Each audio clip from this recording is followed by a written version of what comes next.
स्वागत आप सभी का हमारे यूट्यूब चैनल में MS सेमेस्टर वाला। तो इसमें आपके लिए हम unit first political science paper first है हमारा राजनीतिक चिंतन। इसका पहला क्वेश्चन आपको लॉन्ग क्वेश्चन प्रोवाइड करा रहे हैं।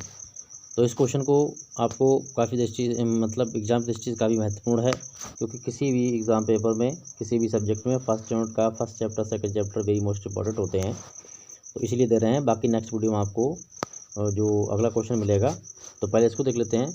क्वेश्चन आपका सिंपल सा है, राज्य की परिभाषा दीजिए व इसके आवश्यक तत्वों का उल्लेख कीजिए। ठीक है, तो इसको डिटेल स्टडी करेंगे।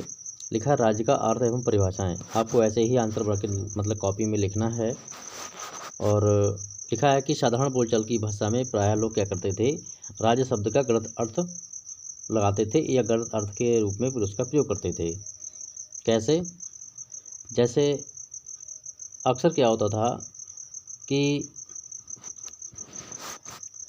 राज्य शब्द का प्रयोग सरकार, राष्ट्र, समाज आदि के पर्यायवाची के रूप में कर दिया करते थे। कैसे? कभी कभी कर दिया करते हैं। कभी कभी क्या होता है कि संघ राज्य की इकाइयाँ होती हैं, उनको भी हम राज्य की संज्ञा दे दी जाती है। कैसे दी जाती है? जैसे भारतीय संघ में उत्तर प्रदेश, परंतु वास्तविक दृष्टि से यह राज्य नहीं है, क्योंकि इसमें राज्य के अनेक अनिवार्य तत्व मतलब कि प्रभुसत्ता का अभाव है। जो राज्य में अनेक तत्व होना चाहिए वो इसमें नहीं है। इसी में राजनीति शास्त्र में राज्य शब्द का एक निश्चित अर्थ होता है। राज्य से आशय मनुष्यों के उस समुदाय से होता है जो एक निश्चित भूभाग पर स्थायी रूप से निवास करता है। ठीक है, उसे हम राज्य कहते हैं। जो राजनीतिक रूप से एक संगठित है और वह नियंत्रण से मुक्त है। मतलब राजनीतिक रूप से तो उसमें संगठन है और बाहरी तौर से वो मतलब मुक्त है, उसमें आप कोई बंधन नहीं है। ठीक है, इसका अर्थ जैसे भारत, अमेरिका, श्रीलंका आदि क्या हैं, राज्य हैं, जबकि उत्तर प्रदेश एक राज्य नहीं है। न्यूयॉर्क, संयुक्त राष्ट्र संघ भी राज्य नहीं है। ठीक है, अब इसमें हम परिभाषाएं देखेंगे जो हमारे पॉलिटिशियन ने दी हैं, उनकी परिभाषाओं को भी स्टडी करेंगे। तो पहली परिभाषा है, देखिए किसी भी एग्जाम पेपर को आप करेंगे, चाहे सोशोलॉजी हुआ, पॉलिटिकल साइंस हुआ, आपका हिस्ट्री हुआ, इकोनॉमिक्स हुआ, या फिर आपका हुआ पॉलिटिकल साइंस, इसमें सभी में जो है राइटर का बहुत बड़ा रोल होता है। जब भी आप एग्ज़ाम में बैठेंगे, एग्ज़ाम में अगर आप कॉपी फिल करते हैं, अच्छे नंबर प्राप्त करना चाहते हैं, तो आपको ये ट्रिक अपनानी पड़ेगी। ठीक है, तो चलिए प्राचीन विचारक को देख लेते हैं। इसमें दो तरीके से स्टडी करेंगे, एक प्राचीन विचारक और दूसरा वर्तमान विचारक। तो प्राचीन विचारक में है सिसरो। सिसरो के अनुसार राज्य उस समुदाय को कहा जाता है या कहते हैं जिसमें यह भावना विद्वान हो कि सब मनुष्यों को उस समुदाय के लाभों का परस्पर साथ मिलकर उपभोग करना है। ये किसका है? सिसरो का विचार है, और जो कि एक प्राचीन विचारक हैं। साथ ही सेंट अगस्टिन, इनके अनुसार क्या है, राज्य ऐसे व्यक्तियों के समझौते द्वारा एक निर्मित संस्था है जिन्होंने उसका निर्माण अपने संगठन और कर्तव्यों के प्रयोगों व पूर्ति के लिए पारस्परिक संपर्क लाभ की प्राप्ति के लिए किया है। ठीक है, तो ये इनकी परिभाषा थी दो लोगों की, ये प्राचीन विचारक थे। साथ में अब आपके विचारक हैं अर्वाचीन विचारक। ठीक है, इनका क्या कहना है? अर्वाचीन विचारक का इनका कहना है कि प्राचीन विचारकों के राज्य के अंतर्गत केवल व्यक्ति को एक समुदाय के रूप में चित्रित किया गया, मतलब सिर्फ व्यक्ति को ही चित्रित किया गया, बाकी चीज़ छोड़ दी गई हैं।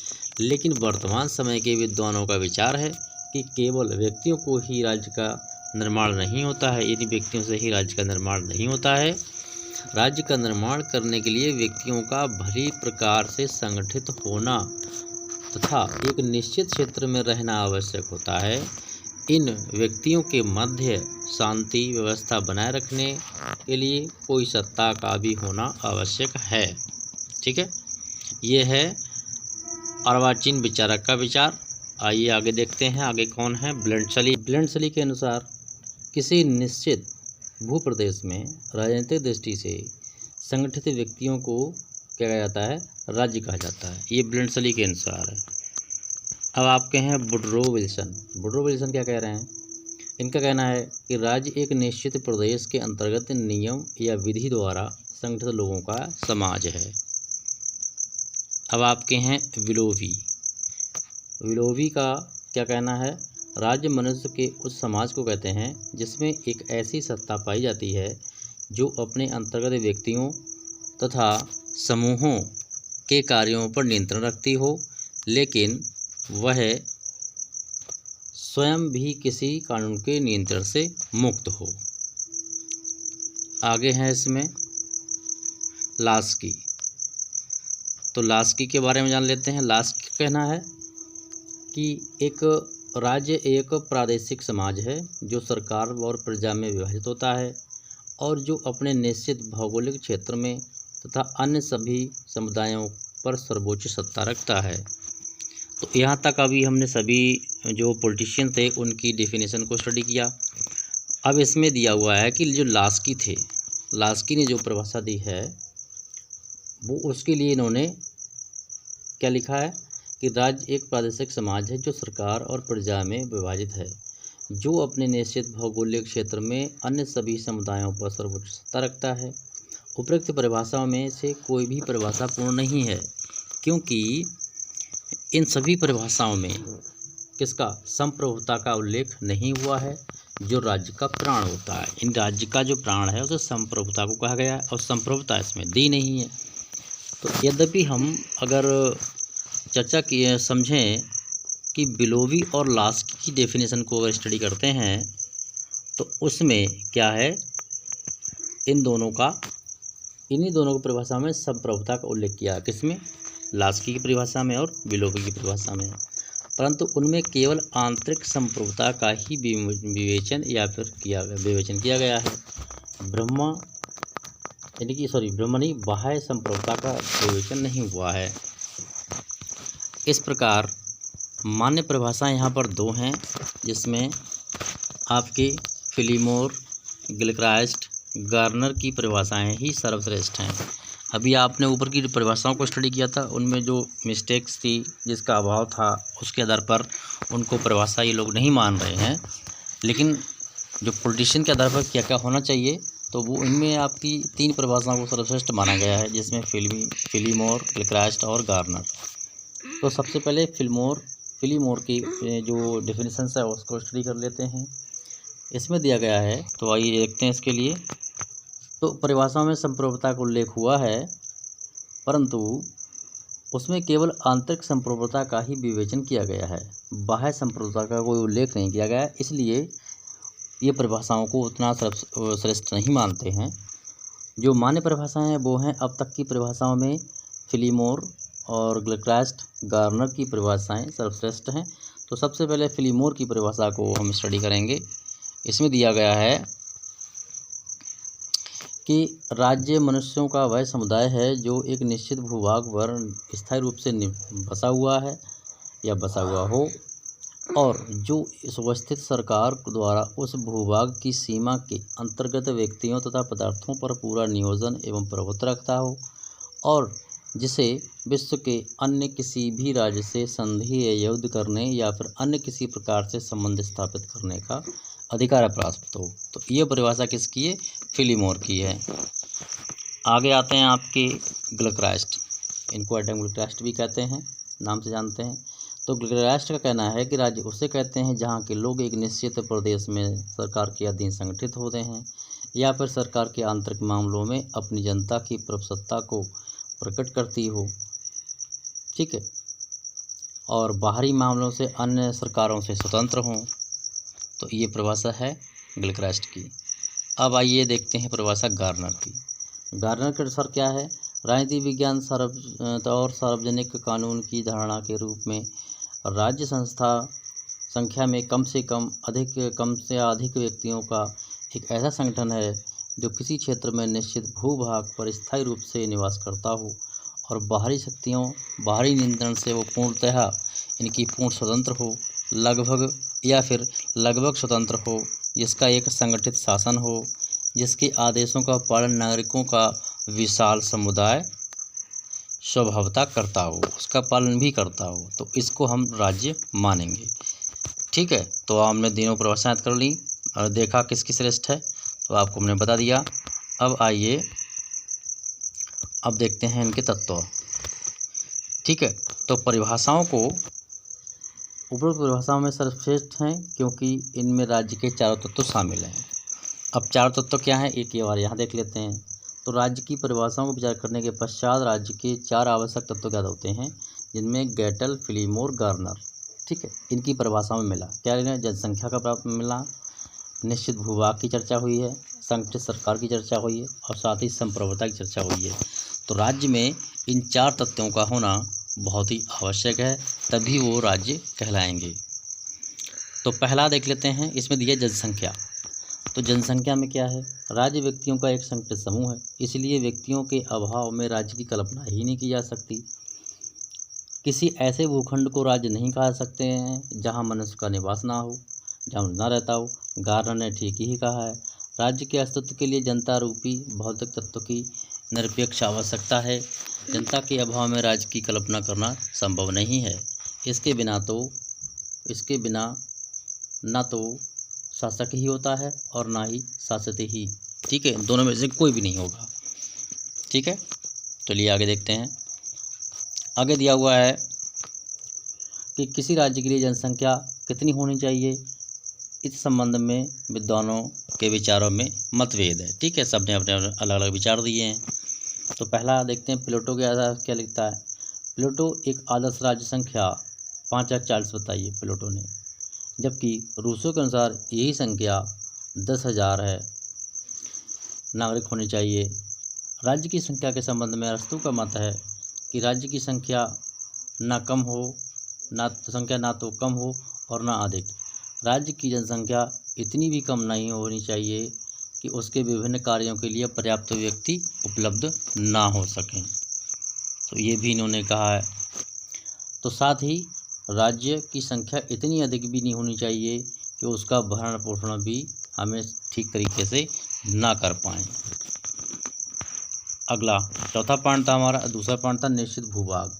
निश्चित भूभाग राज्य का दूसरा आवश्यक तत्व है भूभाग। मनुष्य के समुदाय को उस समय राज्य का दर्जा राज्य नहीं कहा जा सकता जब तक उसका कोई निश्चित भूभाग या फिर प्रदेश या फिर जमीन ना हो, या मतलब भूभाग ना हो। निश्चित भूभाग न केवल राज्य को स्थिर करता है बल्कि इसी के आधार पर हम नागरिकता और प्रभुत्व भी उत्पन्न होती है। भूमि के आधार पर राज्य और अन्य समुदायों में अंतर भी किया जाता है। जिस प्रकार ये कहना कठिन है कि राज्य के लिए कितनी जनसंख्या आवश्यक है, उसी प्रकार ये भी कहना कठिन है कि राज्य के लिए कितना भूभाग आवश्यक है। हाँ, ये कहा जा सकता है कि इतनी भूमि अवश्य होनी चाहिए कि जनता निवास कर सके और अपनी जीविका भी चला सके। किसी राज्य के भूभाग के निम्नलिखित तत्व हैं, तो वो इस प्रकार हैं। कौन कौन से तत्व आपके होने चाहिए, देखिए। सीमा के अंतर्गत भूभाग होना चाहिए। भूभाग का जलभाग भी होना चाहिए, जैसे झीलें, समुद्र, नदियाँ, तट, नहरें आदि। प्रादेशिक जल का क्षेत्र होना चाहिए, जैसे राज्य के निकट स्थित झीलें या फिर समुद्र। आपका चौथा है राज्य के भूभाग के ऊपर का वायुमंडल। तो ये जो है इसके तत्व हैं, किसके, राज्य के भूभाग के तत्व हैं ये। ठीक है, आइए अब देखते हैं थर्ड नंबर में आपका है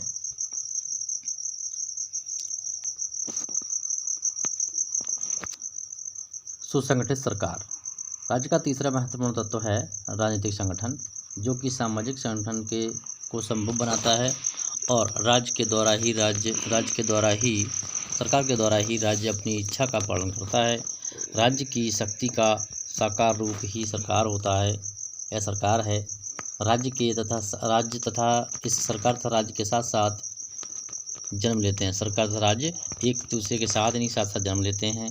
सरकार से प्राप्त तात्पर्य उन व्यक्तियों से है जो सरकार के कार्यों को चलाते हैं, कानून बनाते हैं, कानूनों का पालन कराते हैं।